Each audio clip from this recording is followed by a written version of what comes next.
K12 가톨릭 방송 시청자 여러분 안녕하세요. 저는 뉴저지 이튼타운 성당 장재명 신부입니다. 내가 사랑한 교부들, 오늘은 아우구스티노 성인 한 분에 대해서만 보도록 하겠습니다. 우리가 그 이전에는 그래도 몇 분을 같이 봤는데 아우구스티노 성인은 교부들 중에서도 가장 위대한 교부고 우리 그리스도교에 가장 결정적인 영향을 끼쳤던 분이시기 때문에 이번 시간에 특별히 성인을 같이 보겠습니다. 먼저 생애를 볼게요. 아우구스티노 성인은 354년 로마 제국에 속해 있던 북아프리카의 작은 도시 타가스테에서 태어났습니다. 성인의 어머니는 모니카 성녀입니다. 18살이 되던 무렵 아우구스티노 성인은 키케로의 호르텐시우스라는 작품을 읽고 지혜에 대한 사랑에 빠집니다. 다시 말해서 철학에 빠져듭니다. 철학이 영어로 필로소피죠. 이게 라틴어로 필로소피아. 그리스어로 필레오 하면 사랑하는 거고 소피아는 지혜니까 지혜를 사랑하는 것. 거기 빠지게 되죠. 그러면서 세상 것들에 대한 애정은 시들해지고 진리를 향한 열정이 불타오르게 됩니다. 아우구스티노는 철학적 관심으로 성경을 읽어봤는데 그 문체나 내용이 너무 유치하게 느껴져서 금방 덮어버리고 말았습니다. 그리고 9년 가까이 마니교라는 이단에 들어가 있었는데 마니교의 어설픈 교리 체계와 지도자들에게 실망하면서 거기서도 나오게 됩니다. 그러니까 아우구스티노 성인이 이제 키케로의 호르텐시우스를 읽고 나서 진리가 무엇인가? 그리고 진리를 발견하는 것이, 진리를 깨닫는 것이 삶의 가장 중요한 이유와 목적이구나. 이런 깨달음을 얻고 나서 진리를 찾으려고 이제 그 당시 유행하던 종교, 철학 막 다 이렇게 기웃기웃한 거예요. 그리고 성경도 읽었는데 전혀 기본 어떤 배경 지식이나 연구 없이 그냥 읽다 보니까 이게 너무 유치하고 이해도 안 되고 하니까 그냥 바로 포기한 거죠. 이런 오류를 오늘날에도 많은 사람들이 실제로 저지르고 있죠. 성경에 대한 전혀 사전 지식 없이 공부 하나 없이 그냥 읽어보고 말도 안 되는 소리네. 이렇게 하고 있는 겁니다. 성인이 빠져있던 이 마니교라는 것 잠깐만 보면 영지주의에서 많은 영향을 받은 마니교는 극단적인 이원론을 주장합니다. 이 세상에는 선의 원리와 악의 원리가 서로 맞서 있으면서 세상은 선과 악의 잔인한 싸움터라는 것이 마니교의 주요 교리였습니다. 이것은 악은 어디에서 오는가라는 문제에 답을 하려는 시도였다고 볼 수 있죠. 대부분의 이단이나 사이비들의 주요 주장 중에 하나는 이런 극단적인 이원론이 거기 깔려 있습니다. 빛과 어둠, 선과 악. 그러면 이제 빛 쪽에 해당하는, 선 쪽에 해당하는 그런 신이 있고 어둠과 악에 해당하는 그런 신이 있다는 거예요. 이제 그런 식으로 뭐든지 분리시켜버리면 성경도 구약의 하느님은 이게 어둠과 악의 신으로 가게 되고, 왜냐하면 성경 내용에 보면 하느님께서 이스라엘 백성들에게 명령하실 때 다른 민족과 전쟁을 벌이면 모조리 다 죽여라. 막 이런 내용들이 나오잖아요. 그러니까 사람들이 아니 어떻게 하느님이 이렇게 하실 수 있나? 이거는 악신이다, 악신. 그리고 신약에 가서 예수님이 가르쳐 주시는 하느님은 서로 사랑해라, 용서해라, 자비를 베풀어라. 이분은 선신이다. 이제 이런 오류에 빠지게 되는 겁니다. 아우구스티노 성인도 10년 가까이 빠져 있었죠. 아우구스티노 성인은 30살이라는 젊은 나이에 밀라노 황실학교의 수사학 교수로 초빙이 되었습니다.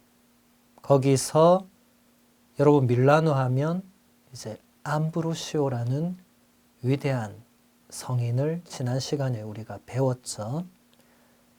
거기서 암브로시오 주교의 설교를 들으면서 아우구스티노는 성경의 참뜻과 그리스도교의 진리를 조금씩 깨우쳐 갔습니다. 그리고 복음의 권고대로 자신의 재산을 다 팔아서 가난한 사람들에게 나누어 주고 주님을 따라 나선 안토니오 성인의 이야기를 접하고 난 뒤에 자신의 모습에 대단히 한탄을 하면서 부끄러워하고 눈물을 흘립니다. 이때 어디선가 어린아이들의 노랫말이 들려왔는데 거기서 라틴어로, 그때 다 라틴어를 썼으니까 똘레 레제, 똘레 레제 이렇게 노래를 하는 거예요. 똘레 하면 이제 뭔가를 집어라, 레제 하면 읽어라 이런 말입니다. 그러니까 뭔가 집어서 읽어라. 아구스티노 성인이 그렇게 눈물 흘리고 있기 전에 집에서 성경을 읽고 있다가 나왔거든요. 그러니까 바로 다시 들어가서 성경을 펼치게 되는데 펼치자마자 눈에 들어온 구절이 바로 이 말씀입니다. 흥청대는 술잔치와 만취, 음탕과 방탕, 다툼과 시기 속에 살지 맙시다. 그 대신에 주 예수 그리스도를 입으십시오. 그리고 욕망을 채우려고 육신을 돌보는 일을 하지 마십시오. 로마서 13장 13절에서 14절의 말씀입니다. 여기까지 읽고 더 읽기 전에 아우구스티노 성인의 내면에서 정말 그 참회의 눈물이 이제 폭포수처럼 쏟아지게 되고 이 말씀으로 아우구스티노 성인은 마음속에 기쁨이 넘쳐 흐르고 그 모든 어둠들, 그동안 아우구스티노 성인이 이단이나 그 시대 철학에서 막 찾으려고 했던 그런 모든 진리들을 제대로 깨닫지 못하고 있던 그 갈망들이 여기서 깨우쳐지게 되는, 이것은 아우구스티노 성인의 어떤 좀 특별한 내적 체험이 되겠죠. 그러면서 하느님의 사랑에 눈을 뜨게 된 아우구스티노 성인은 이렇게 노래합니다. 늦게야 님을 사랑했나이다. 이렇듯 오랜, 이렇듯 새로운 아름다움이시여 늦게야 님을 사랑했나이다. 그러니까 뒤늦게 하느님을 사랑하게 되었다는 고백이죠. 이렇게 해서 아우구스티노는 387년 부활 성야의 세례를 받게 됩니다. 그리고 37살의 늦은 나이에 사제품을 받게 됩니다. 그리고 397년에 히포라는 도시의 주교로 선출이 됩니다. 참된 사목자이며 탁월한 사상가로서 모든 교부들 가운데서도 가장 돋보이는 아우구스티노의 복음적인 열정은 죽는 날까지도 식지 않았습니다. 성인은 430년 8월 28일에 세상을 떠났고 교회는 이날을 성인의 축일로 지내오고 있습니다.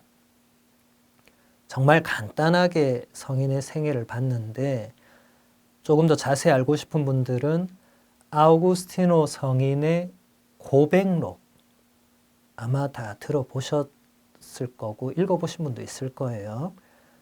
성염 대사님이 번역하신 버전도 있고 최민순 신부님의 번역 버전, 이것이 이제 주로 고전적으로 읽혀졌죠. 그래서 여러분들이 한 번은 꼭 읽어보시기를 추천하는 책입니다. 아우구스티노 성인의 고백록은 인류 역사 전체를 통틀어서 그 이전에도 그 이후에도 지금까지도 그 정도 수준의 고백록은 나오지 않았습니다. 여러분이 읽어보시면 그 이유를 알 것입니다. 아우구스티노 성인 외에 그 누구도 그렇게 자신의 존재와 삶을 성찰하고 돌아보고 그런 자서전을, 이건 단순한 또 자서전 차원만은 아니거든요. 그래서 인류 역사에서 지금까지 그런 고백록이 나오지 않았다는 겁니다. 반드시 읽어보시기를 권합니다. 그러면 이제 아우구스티노 성인의 신학을 조금만 보도록 할게요.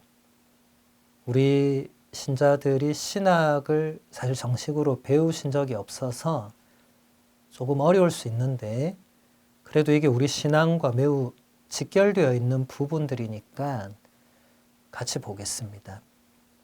구원론을 한번 볼게요. 아우구스티노 성인의 구원론은 중재자이신 그리스도, 구원자이신 그리스도, 사제이며 동시에 제물이 되신 그리스도라는 세 가지 관점으로 살펴볼 수 있습니다.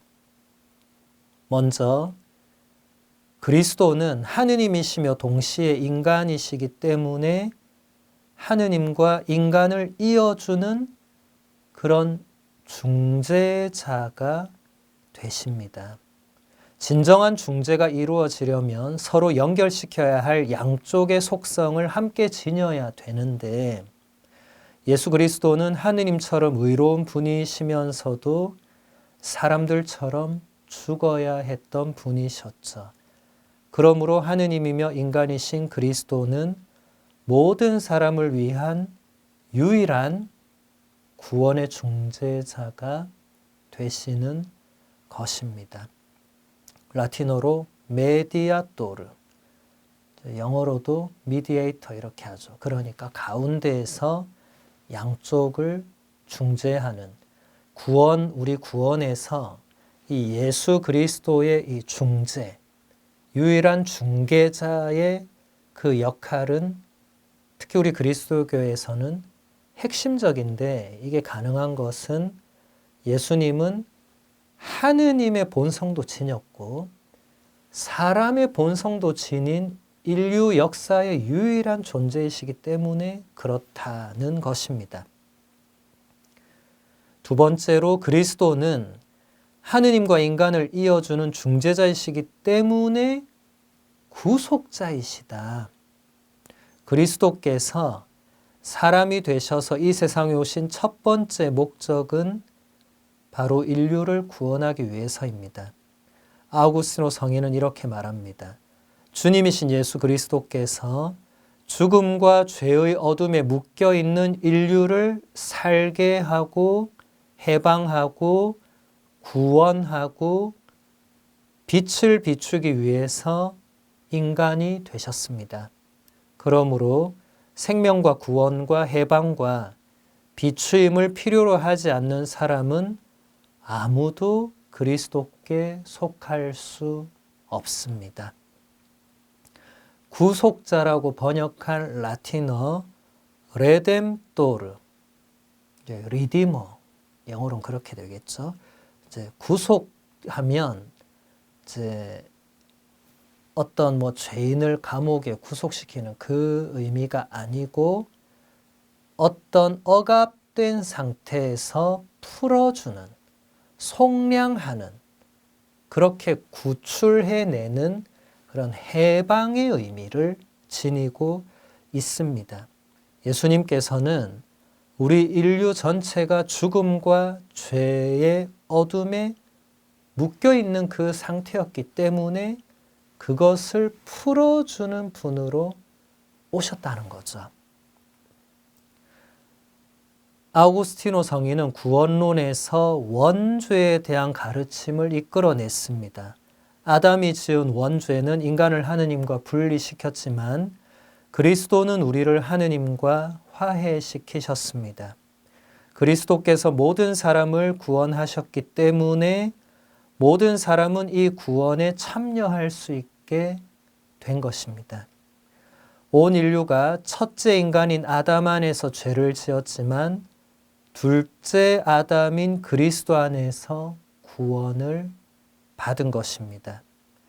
모든 인간은 아담과 그리스도와 필연적으로 연결이 되어 있습니다. 그리스도교 신앙 전체는 아담과 그리스도의 인과관계로 구성되어 있습니다. 라고 아우구스티노 성인이 가르치고 있고, 또 아담은 죽음을 가져왔고 그리스도는 생명을 선사하셨습니다. 라고 말하고 있습니다. 아담과 그리스도의 관계는 이미 사도 바오로가 로마인들에게 보낸 편지에서 먼저 얘기를 했고 교부들이 이것을 그대로 이어받아서 더 상세히 설명을 하면서 여기서 이제 신학과 교리가 나오게 되는데, 아우구스티노 성인은 여기서 원죄에 대한 이론도 가져오는 거죠. 그래서 아담이 지은 그 죄, 오리지널 신이니까 우리가 원죄라고 하죠. 이것이 이제 예수 그리스도께서 그것을 풀어주는 새로운 아담, 두 번째 아담이 되셨고, 우리 그리스도교 신앙 전체는 아담과 그리스도의 인과관계로 구성되어 있다. 이게 우리 그리스도교 신앙에서 핵심적이다. 이제 아담, 첫 인간 아담이 있고 두 번째 아담이 예수 그리스도. 이것이 우리 신앙에서 가장 핵심 절정이다. 자, 그러면 여기서 두 번째 아담이 안 계시거나 오지 않으시거나 없었다면 어떻게 되는 거예요? 계속 첫 인간 아담이 저지른 그 죄의 상태, 그 결과를 우리가 그냥 살 수밖에 없는, 그럼 아까 얘기한 그 죄의 어둠에서 계속 묶여 있을 수밖에 없는, 그리고 그 결과는 죽음이고 멸망이고 허무고 끝이죠. 아무 더 이상 희망이나 빛이나 기쁨이 없죠. 그런데 새로운 아담이신 예수 그리스도께서 오심으로써 이제 우리를 구원해 주시고 다시 하느님과 그 단절된 관계를 이어주시고 우리를 해방시켜 주시고 구원해 주시는 이제 중재자, 구속자, 구세주, 메시아가 되셨다라는 것이 우리 그리스도교 신앙 전체의 핵심이 된다는 겁니다. 세 번째로, 그리스도는 사제이고 또 제사이시기 때문에 구세주가 되신다. 그리스도는 눈에 보이는 기름으로 축성된 사제가 아니라, 성인은 이렇게 말합니다. 하느님의 말씀께서 사람이 되실 때 곧 인간의 본성이 마리아의 모태에서 말씀과 하나의 위격을 형성하기 위해서 결합되실 때 눈에 보이지 않는 신비로운 기름으로 축성된 사제입니다.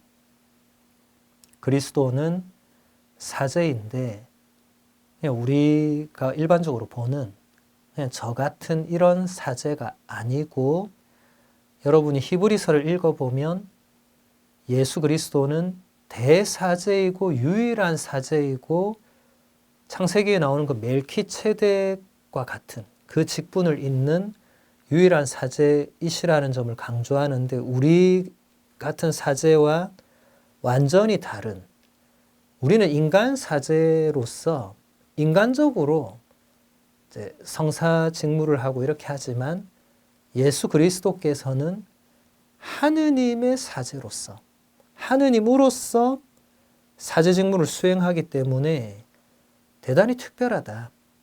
그래서 기름으로 축성을 받는데 지금 우리 사제들도 여러분 사제 서품 때 보면 이제 축성 기름을 주교님께서 사제들에게 발라주면서 이제 사제품을 주십니다. 근데 예수 그리스도는 이제 하느님께서 발라주시는 그 기름, 성령께서 내려오셔서 주시는 그런 은총의 힘으로 사제가 되기 때문에 일반적인 사제와는 다른 유일한 사제가 됩니다.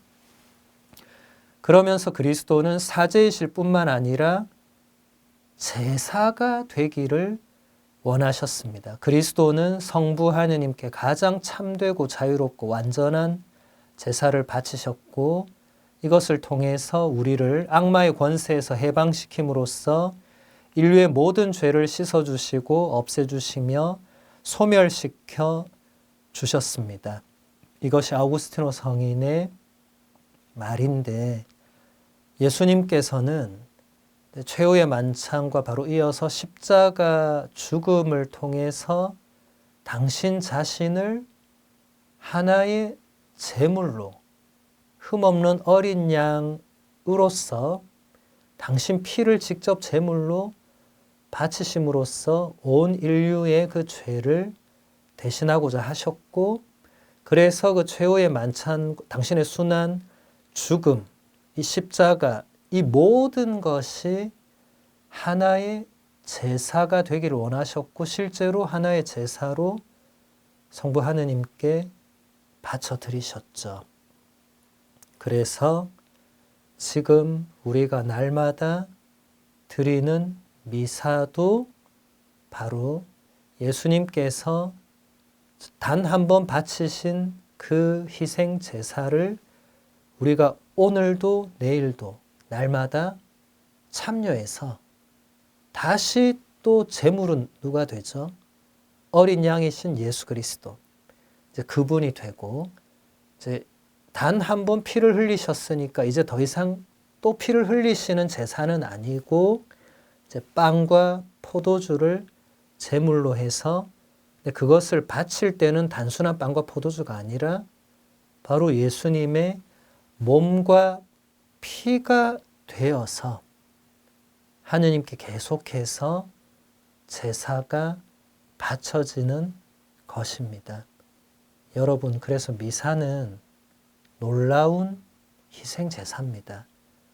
내가 가도 되고 안 가도 되고 이런 차원이 아니고 지금도 예수님께서 2000년 전에 십자가 위에서 당신 자신을 온 인류를 위해서 제물로 바치셨던 그 제사가 지금도 미사 안에서 그대로 이루어지고 있는 것입니다. 이것을 제대로 깨달은 사람이라면 미사는 가도 되고 안 가도 되고 내가 피곤하면 안 가고 이렇게 생각을 할 수가 없겠죠. 그 다음으로 아우구스티노 성인의 인간학에 대해서, 인간학도 신학의 중요한 한 부분인데 신학교에서는 철학적 인간학, 신학적 인간학 이렇게 다 배우게 됩니다. 여기서는 간단하게만 살펴보겠습니다.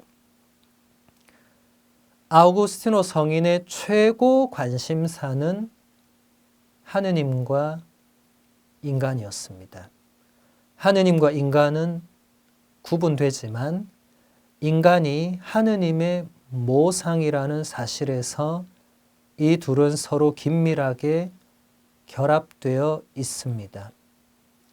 모형은 원형에서 나왔기 때문에 서로 분리될 수가 없습니다. 그리고 인간은 자신의 원형인 하느님을 찾기 마련입니다. 또 인간은 하느님을 찾기 위해서 먼저 자기 자신을 알아야 합니다. 인간은 자신이 실존하고 생각하고 사랑하는 존재라는 것을 깨달을 때 그때 비로소 자기 자신을 알게 됩니다. 그러므로 인간은 존재와 진리와 사랑이라는 세 가지 길을 통해서 하느님께 올라갈 수 있습니다. 라틴어로 이마고 데이, 이마고 하면 모상, 데이 하면 하느님, 영어로 하면 image of God 이렇게 되는데, 그러니까 하느님께서 원형이시면 인간은 이제 모형이 된다. 하느님과 뭔가 비슷하고 닮은 뭔가를 갖춘 존재가 된다. 창세기 1장 26절을 보면 하느님께서 인간을 창조하실 때 우리와 비슷하게 우리의 모습으로 사람을 만들자고 하시죠. 아우구스티노 성인은 바로 거기에 집중해서 본인의 인간학을 발전시켜 나가는데, 그렇기 때문에 인간은 하느님을 떼어놓고는 생각할 수가 없다는 겁니다. 본질적으로 인간은 하느님에게서 나왔고 하느님만이 지니고 계신 어떤 그 속성을 뭔가 닮아 있는 존재, 특히 아우구스티노 성인은 세 가지로 존재, 진리, 사랑이라는 이 세 가지 길을 통해서 원형이신 하느님께로 올라갈 수 있다. 왜냐하면 인간 이외에 그 어떤 피조물도 자신이 이 지구상에 내가 존재하고 있구나, 그리고 진리란 이것이구나, 내가 하느님을 사랑하고 싶구나, 혹은 사랑하고 있구나, 하느님이 나를 사랑하고 계시구나, 이런 것을 깨달을 수 없죠. 인간만이 유일하게 그렇게 할 수 있는 피조물이고 하느님께서 그렇게 만드신 것입니다. 인간의 신비를 밝혀주고 그 위대함을 드러내는 근본적인 원리는 인간이 하느님의 모상에 따라서 창조되었다는 사실입니다. 이 주제는 아우구스티노의 사상을 종합하는 것이기도 합니다. 아우구스티노 성인은 모상이라는 이 개념을 깊이 탐구했고, 이것이 바로 내적인 인간, 곧 인간 정신의 특성이며 불사의 영혼 본성 안에 깊이 새겨져 있는 것입니다. 인간은 하느님의 모상이기 때문에 하느님을 가까이 모실 수 있을 정도로 높여질 능력을 지니고 있습니다. 이것은 죄로 인해서 변형되기도 하지만 하느님의 은총으로 복원될 수 있습니다. 그래서 인간은 하느님을 받아들일 수 있고 하느님께 참여할 수 있다는 점에서 하느님의 모상입니다. 대단히 어렵죠. 대단히 어렵지만 이 이마고 데이가 궁극적으로 무엇인가? 아우구스티노 성인은 이것을 깊이 연구하다가 이것이 정말 우리 그러니까 불사 죽지 않는다는 거죠. 불멸하는 그 영혼의 본성 안에 가장 깊이 새겨져 있는 그 무엇이고, 이게 다른 피조물은 가지지 못한 인간만이 가지고 있는 그 정신의 어떤 특성이 되는, 그래서 우리가 하느님을 가까이에 모실 수 있고 하느님을 부를 수 있고 하느님을 느낄 수 있고, 이런 것은 다른 피조물에게 주어진 능력이 아닙니다. 다른 피조물은 그렇게 살 수가 없죠. 그럴 능력이 없습니다. 오직 인간만이 그럴 수 있고 하느님을 자신 안에 받아들일 수도 있고, 또 하느님의 그 사랑의 신비에 본인이 참여할 수도 있는 엄청난 특권이죠. 한마디로 말한다면. 그래서 인간은 이처럼 고귀하게 창조되었기 때문에 오직 불변의 선이신 하느님께 결합함으로써만 참된 행복에 이를 수 있으며 하느님만이 그것을 충족시킬 수 있습니다라고 성인은 말합니다. 그렇기 때문에 아우구스티노 성인은 하느님께 이런 고백을 합니다. 당신을 위해서 우리를 만드셨기에 당신 안에서 쉬기까지는 우리 마음에 안식이 없나이다. 고백록의 첫 부분에 나오는 아주 유명한 구절이죠. 하느님께서 당신을 위해서 우리 인간을 창조하셨기 때문에 우리가 하느님 안에서 안식을 누리고 쉬어야 되는데 그러지 않을 때는 우리 내면에 참된 평화와 안식은 없더라 라는 것이 아우구스티노 성인의 깊은 내적 체험이었고 이것을 고백록에 그대로 쓴 거죠. 모상이 유사함을 뜻한다면 이것은 하느님의 모상대로 창조된 인간은 하느님과 닮지 않은 점도 있다는 의미가 됩니다. 아우구스티노는 인간의 자유의지를 부정하는 마니교를 반박했습니다.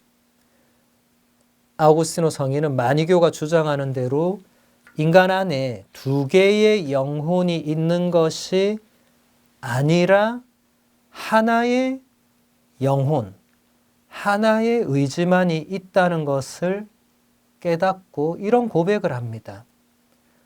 그렇게 원한 것도 저였으며 원하지 않은 것도 저였습니다.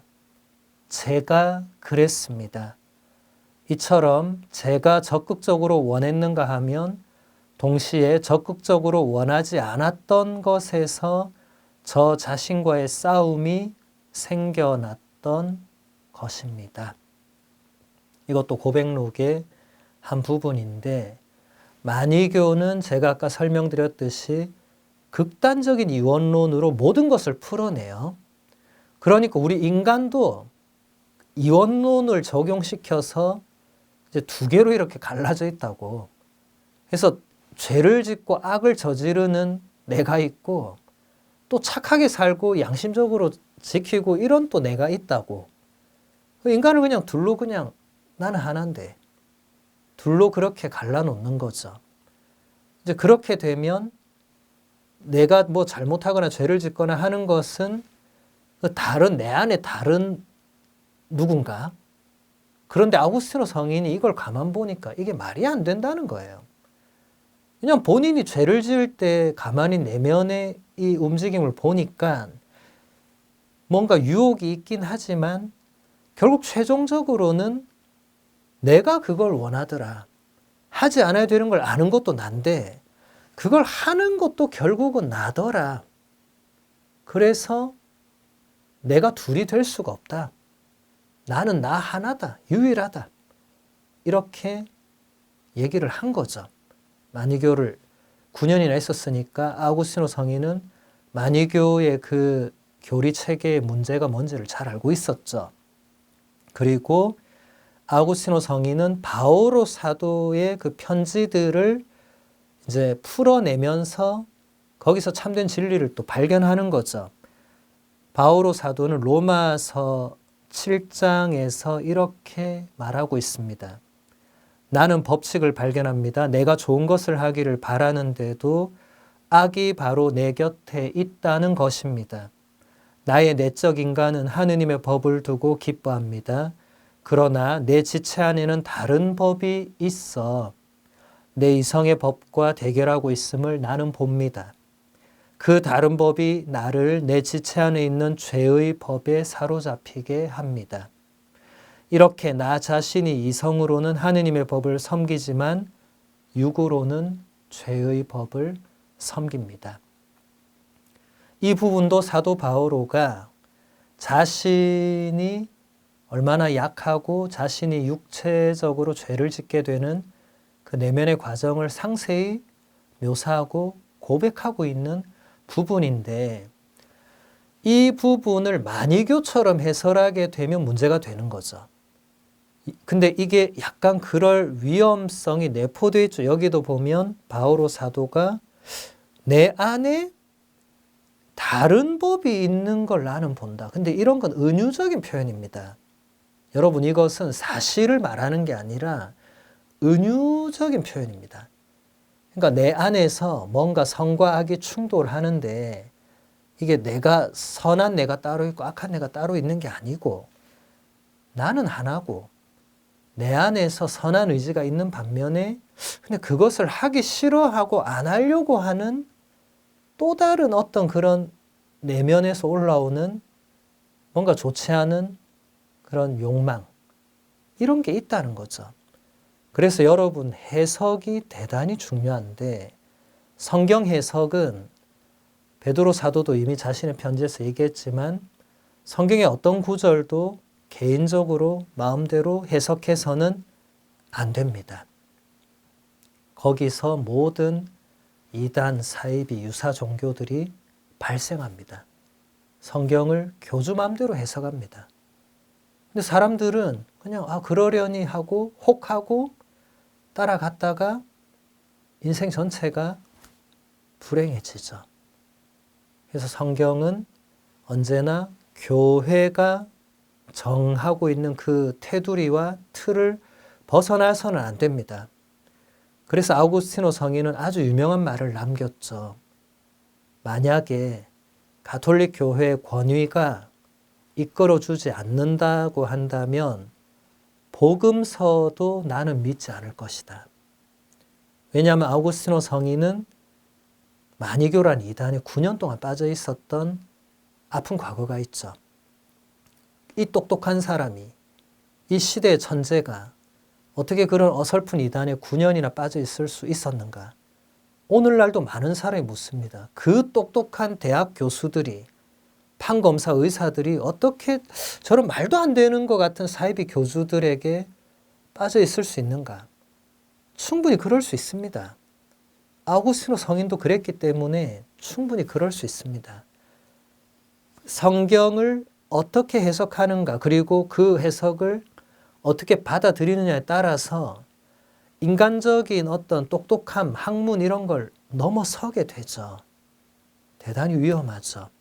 그래서 여러분들도 가톨릭 교회의 그 권위, 우리 교회가 정해놓은 것 바깥에 있는 그 무엇도 따라가서는 안 됩니다. 따라갔다가 그 인생이 어떻게 될지는 제가 장담할 수는 없지만 대단히 불행해질 가능성이 높겠죠. 그래서 치프리아노 성인은 교회 밖에는 구원이 없다라는 유명한 말을 했는데, 이것은 오늘날 시대로 해석하면 안 되고 그 시대, 정말 이단이 너무 난무하던 시대에 이 교회가 제공하는 그 성경 해석 그리고 교리, 이것을 넘어서게 되는, 그러면 정말 거기서 구원받는 것은 너무나 어렵다. 여러분, 오늘날 사이비들 보시면 그 따라가는 사람들은 자기가 구원받는다고 생각하겠지만 그냥 상식적이고 정상적인 사람이 볼 때는 저게 구원받는다고 도저히 믿기지 않는 거죠. 그래서 여러분들도 조심하셔야 됩니다. 아우구스티노 성인은 신자들에게 자신의 죄에 대해서 핑곗거리를 찾지 말라고 하면서 이렇게 권고합니다. 하느님은 자유의지를 갖춘 저를 창조하셨습니다. 죄를 지었다면 바로 제가 죄를 지은 것이지 운명이나 행운이나 마귀가 죄를 지은 것이 아닙니다. 우리의 의지가 우리의 역량 안에 있지 않다면 그것은 의지가 아닐 것입니다. 실제로 의지가 우리의 역량 안에 있기 때문에 우리를 위해서 자유로운 것입니다. 인간의 자유의지는 인간의 품위를 높여주는 하느님의 선물이기 때문에 그에 상응하는 책임을 져야 한다는 것입니다. 그러니까 죄를 짓고 나서 그게 운명이나 행운이나 마귀의 탓으로 돌리는 게 마니교의 해석이었고, 또 수많은 사이비나 그런 곳의 해석이었습니다. 이제 자유의지가 부정되는 거죠. 그럼 인간의 자유의지의 그 순수함이 지켜지지 않는 겁니다. 내가 나쁜 짓을 하거나 나쁜 의지를 가질 때는 그건 내가 아니고, 뭐 아바타예요? 말이 안 되는 거죠. 뭐 아바타란 단어도 뭐 요즘 있었지 그 옛날에는 그런 걸 상상할 수도 없었는데 벌써 마니교 같은 이단은 이제 그런 거를 막 사람들에게 주입시키고 가르치고 했던 거죠. 이제 그렇게 되면 문제는 본인이 뭔가를 스스로 결정하고 하나님 앞에서 책임지고 이런 부분이 사라져 버리게 됩니다. 모든 책임은 다른 것에 돌려버리면 그만이고, 그러면 인생은 어떻게 살면 되죠? 마음대로 막 살아도 되는 거죠. 말도 안 되는 논리인데 그런 식으로 이단과 사이비는 발생하고 그런 식으로 교리가 주입되면 따르는 사람들은 또 그렇게 합니다. 그렇게 해서 우리가 보기에 말도 안 되는 어떤 윤리적으로 심각한 행위들이 발생되는 거죠. 그게 묵인이 되고. 그러니까 어설프고 잘못된 학설 혹은 해석 교리 체계는 대단히 위험하고 한 사람의 인생을 완전히 정말 멸망에 이르게 할 수 있습니다. 대단히 안타깝고 위험한 일이죠. 아우구스티노 성인은 우리에게 이런 아름다운 권고를 남겨주었습니다. 그대는 단 한 가지의 짤막한 계명을 받았습니다. 사랑하십시오. 그리고 그대 원하는 대로 하십시오. 침묵하려거든 사랑으로 침묵하십시오. 외치려거든 사랑으로 외치십시오. 바로잡아 주려거든 사랑으로 바로잡아 주십시오. 용서하려거든 사랑으로 용서하십시오. 마음 깊은 곳에 사랑의 뿌리를 내리십시오. 이 뿌리에서는 선한 것 말고는 그 무엇도 나올 수가 없습니다. 요한서간 강해의 한 부분입니다. 요한서간 강해도 우리말로 번역되어 있기 때문에 여러분들이 얼마든지 읽어보실 수 있고, 영어로는 거의 모든 교부 작품들은 다 번역되어 있습니다. 그래서 영어가 더 편하거나 뭐 이참에 영어 공부도 해보고 싶은 분들은 영어로 된 작품들을 사서 읽어보시면 되겠습니다. 이 아름다운 구절은 정말 시대를 아무리 흘러도 지금 1600년이 지났지만 지금도 우리에게 그대로 적용할 수 있는, 우리가 무슨 일이든지 사랑을 먼저, 그리고 사랑으로 그 일을 하면 된다는 겁니다. 모든 일을 사랑으로 하라는 거죠. 모든 일을. 이게 중요합니다. 신앙적인 것만 사랑으로 하라고 아우구스티노 성인이 가르치지 않습니다. 모든 일을 내가 나로서 내가 하고 있는, 할 수 있는, 하려고 하는 모든 일을 오직 사랑으로 하면 그게 하느님의 뜻에 맞는 것이다. 그렇게 하지 않을 때 거기서 문제가 발생하게 된다는 겁니다. 모든 일을 사랑으로 하는 그런 여러분이 되시기를 바랍니다. 오늘은 여기서 마무리하겠습니다. 감사합니다.